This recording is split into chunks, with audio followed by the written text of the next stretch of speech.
Salut à toutes et à tous et bienvenue pour cette nouvelle critique à l'arrache où nous allons parler de Tu ne tueras point, grand retour de Mel Gibson derrière la caméra. L'histoire c'est celle de Desmond Doss, un jeune américain qui s'engage à l'armée pendant la Seconde Guerre mondiale, mais qui par conviction religieuse décide d'aller au front sans armes.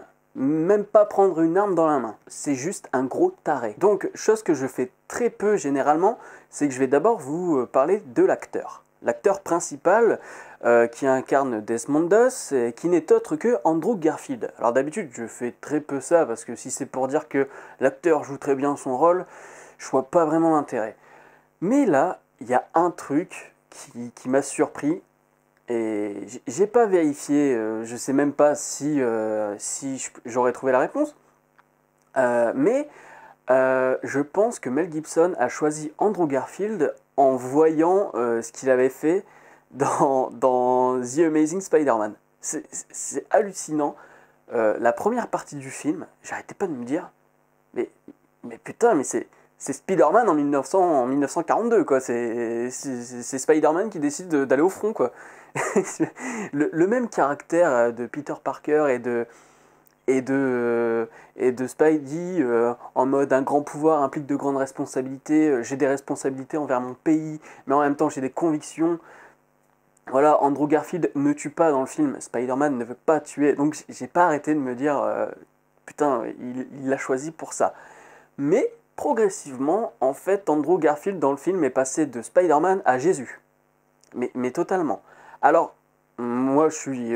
Bon, moi je le cache pas, hein, je le dis souvent dans les vidéos, je tape un peu sur les religions, parce que bon, les religions, je trouve que c'est d'un autre temps, et donc c'est pas ma came, en tant qu'athée en plus, voilà. Enfin, et donc, je me suis dit, bon, Mel Gibson, je sais très bien qu'il va partir dans des trucs hyper, hyper chrétiens, plein de symboliques et tout.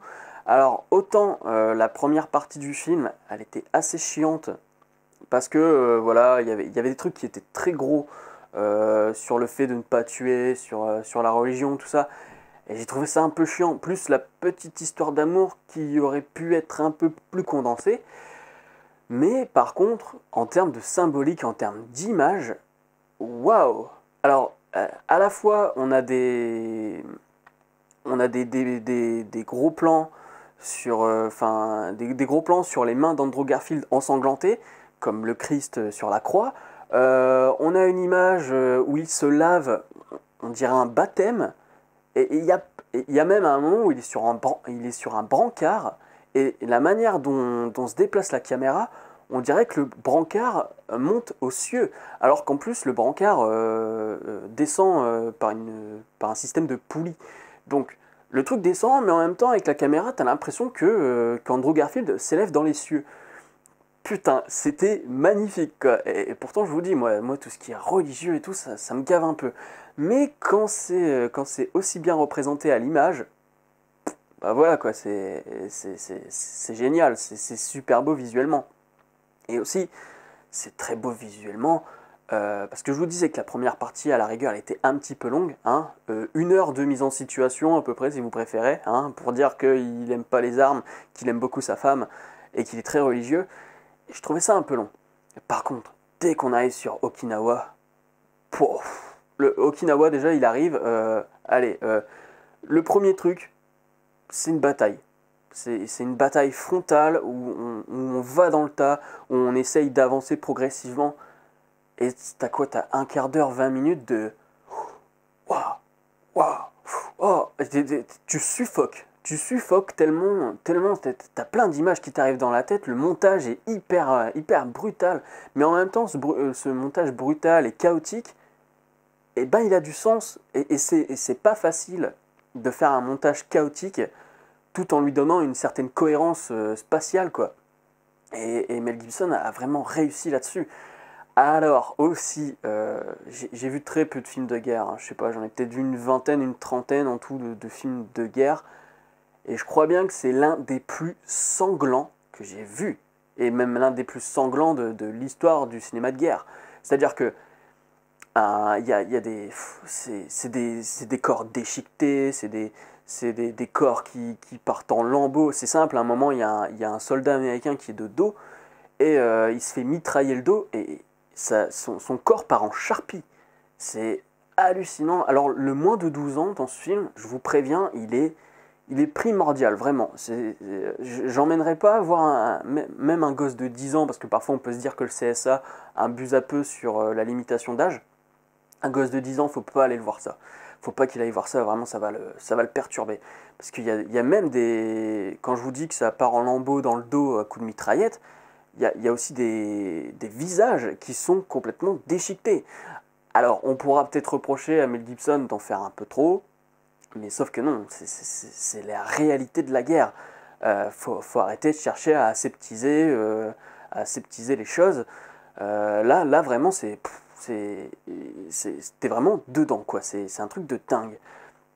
Aussi, on pourrait se dire, quand même, parce que c'est inspiré d'une histoire vraie. D'ailleurs, il y a un petit carton au début du film, il n'écrit pas inspiré d'une histoire vraie, il écrit une histoire vraie. Et ça n'a pas le même sens que inspiré d'une histoire vraie. Parce que ce que Mel Gibson essaye de dire à travers ce une histoire vraie, c'est que ce qu'il vous raconte là, c'est la stricte vérité. Alors, franchement, moi quand je l'ai regardé, quand j'ai vu le sauvetage, quand j'ai vu la Desmond Doss sauver autant de personnes tout seul, enfin vous allez voir, c'est hallucinant, je me suis dit, c'est un peu exagéré, c'est du cinéma, donc on en rajoute. Sauf que je suis pas totalement sûr du coup, parce que à la fin du film, on voit, il y a les petits textes comme à la fin des biopics, vous savez, où on explique un peu ce qui se passe récemment, où en est le personnage, ce genre de choses. Et non, en fait, il a vraiment sauvé. En fin de compte, le nombre de personnes qu'on voit qu'il a sauvé dans le film, eh ben, c'est beaucoup moins que ce qu'il a fait véritablement, quoi. Et c'est hallucinant. Et aussi, il y a des images d'archives juste avant le générique. Comme pour dire, c'est une manière de dire, voilà, à un moment vous voyez tel truc dans le film, et ben ça c'est une anecdote véridique, puisque j'ai la source d'un ancien coéquipier de Desmond Doss, ou Desmond Doss lui-même qui énonce ce fait, qui explique justement que ce que vous avez vu dans le film, et ben ça s'est vraiment passé. Et donc, voilà, je vais pas aller plus loin parce que mais il est super bien filmé. Ok, c'est hyper bourrin.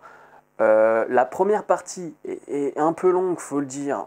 Et le côté chrétien, même si, même si pour toi le christianisme ou autre religion telle qu'elle soit, ça te fait un peu chier parce que tu trouves que les gens sont un peu barrés, eh ben ça fonctionne quand même parce que toute la symbolique en termes d'imagerie est magnifique.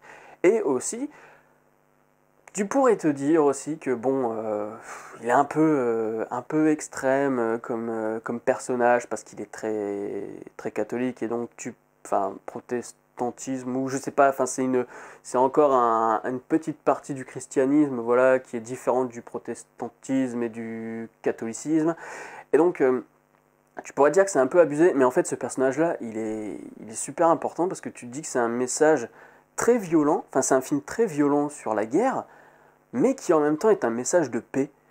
Il y a toujours une ambiguïté chez Mel Gibson à ce niveau-là.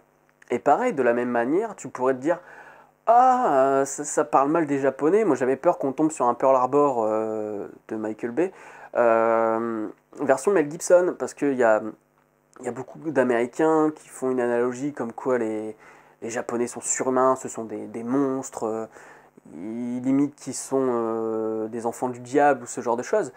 Mais ce qui est intéressant, c'est qu'en fait, comme ce sont des adversaires, les Américains parlent d'eux comme ça.